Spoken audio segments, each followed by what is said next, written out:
Well, hello everyone. This is Coach Joe and Coach Susan. Been a while since we've talked to you. We had some updates and just some things we wanted to share today. It's a beautiful morning out in the Brecksville Reservation. First, the book update. The book has been delayed a little bit. It's going to come out in the first quarter of 2023 because we want to make sure that it's perfect and the best that we can put out. So look for that and updates coming in the future. Secondly, the reason why we're out here today is to talk to Susan a little bit more about the working title for the book is called From Zero to Hero, and share a little bit more with Susan's journey in sobriety and how she really came up with that title, because that's how she feels. That's how she sees herself now, is going from zero to hero. So what else do you want to share about your journey? Well, I have had some very exciting news. Not only do I have this Breaking the Chains Zero to Hero book coming out next year, but I've also been contacted by a publisher in Mexico City about changing the dialogue on a mental health care crisis in this country. Wow. So through the 5-step Breaking the Chains program, I've gone from staring down homelessness to an author that is going to be on the shelves of Barnes & Noble internationally next year, inside of less than 3 years. And so, I mean, if you think to yourself, well, I can't invest that kind of time because 3 years from now, who knows where you're going to be. 3 years from now, you're going to be wherever you decide you're going to be. Those 3 years are going to pass anyways. So if you think college is too big of a commitment because 2 years is a long time, those 2 years are going to pass anyways. So how do you really want to spend the next 3 years of your life? And so if I learned anything from doing my master's degree, it is that 2 years of hard work, you can coast on 2 years of hard work for quite a while. So I have gone from, as I said, almost homeless to actually having a retirement plan now. Yeah. And again, in less than 3 years. Yeah. Which I think is just absolutely incredible. Yeah. So Yeah, it's a fantastic story, and I've been blessed to be a part of that journey. When Susan reached out to me and we started talking about the program that I put together called Breaking the Chains, the reason why we're out in the park is because I wanted to share one of those mindset changes that Susan made that everyone with addictive behavior has to do, and that is replacing those negative behaviors, those behaviors that are holding you back, with positive behaviors. You have to have a balance. You can't just take everything away and then be this little island. The park has been important to Susan because she has been able to enjoy what we have here in northeastern Ohio and spend more time getting self-care done with the group Explorer Chicks. yes, and spending a lot of time in the park. Why don't you tell us a little bit about what this atmosphere does for you? Well, I did a speech about it for Toastmasters, but the Japanese call it forest bathing. And the concept of forest bathing is that we're all very overstimulated in today's rat race and with the phones and with 24-hour news. And forest bathing is about going into the woods and just sort of disconnecting from everything, like almost like using the forest as meditation. Yeah. So, and it gets you away from all the video games and your addictive behaviors. But as you know, when you're planning on turning over a new leaf and getting rid of those addictive behaviors, you're going to have a lot of time on your hands.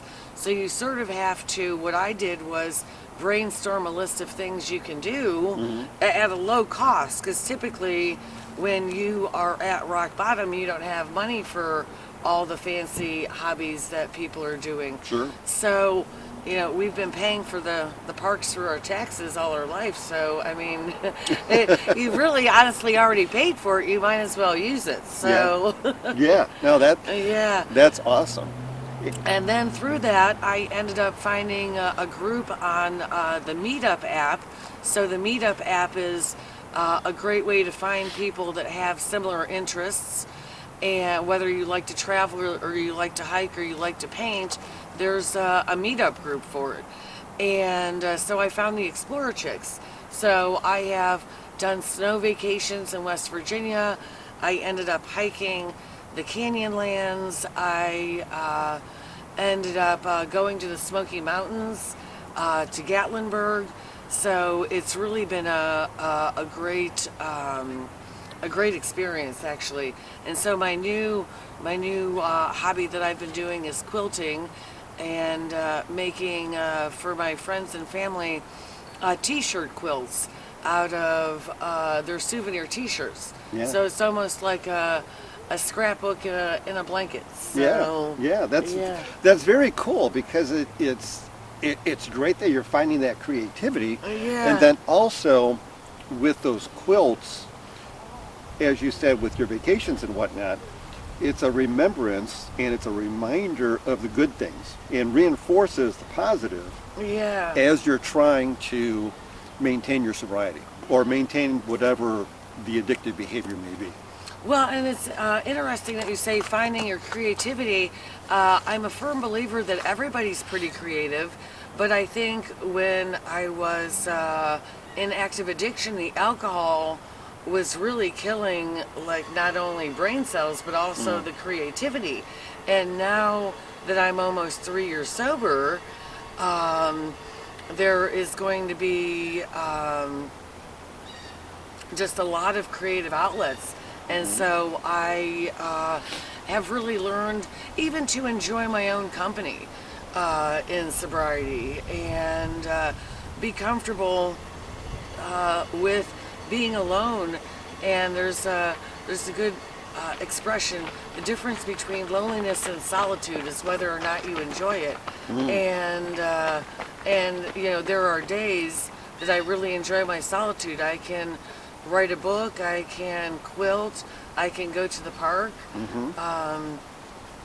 So it's actually been a very beneficial journey. I know that it can be scary starting a whole new life, and maybe my life isn't exciting, but I don't consider court dates and lawyers and divorce court and foreclosure exciting. I would much rather have a boring life of making t-shirt quilts for my family and friends than having another ankle bracelet on me. So Very, very well said. That is profound. The other thing that is profound too is a little bit about what you said, because when we first started working together, you talked about how you have to get used to feeling again. Yeah. Because addictive behavior very often, if not all the time, is our coping mechanisms to cover up those things that are painful. And when you're not covering them up, you've got to face them.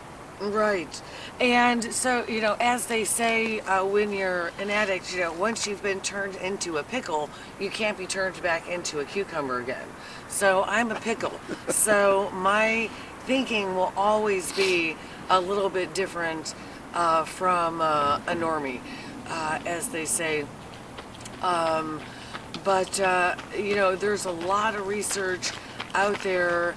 I just saw on the educational side of TikTok that suppressing your emotions will actually accelerate memory loss.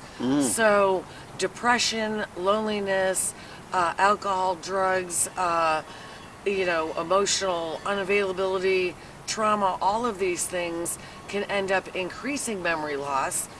And we now live in an age where we are going to live to be 90, and the last thing you want to do is spend the last 20 years of your life without any memory. I mean, really, I feel like if anything, with my reading and my writing and the quilting, I'm sort of dementia proofing my brain.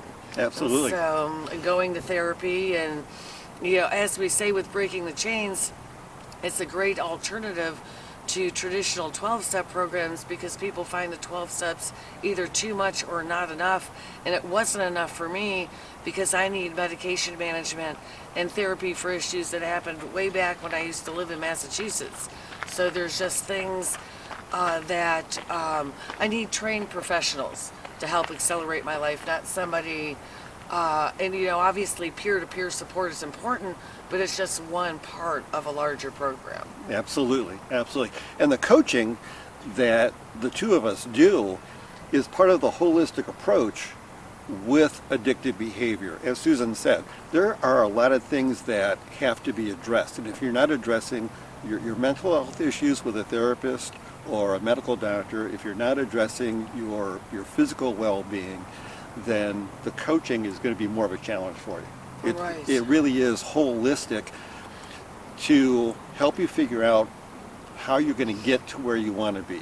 Because everyone deserves to live a happy, healthy life. And that's what the two of us are trying to do. So we're going to sign off for now, but before we do, please reach out to Susan at her website, which is sobrietyinsightcoach.com, or myself at Developing Positive Skills for Life. It's dpsforlife.com to learn more and to reach out to us. And if you have questions about the program, contact either one of us. And let's talk about your particular situation and how Breaking the Chains might be able to help you. Have a great day, everybody.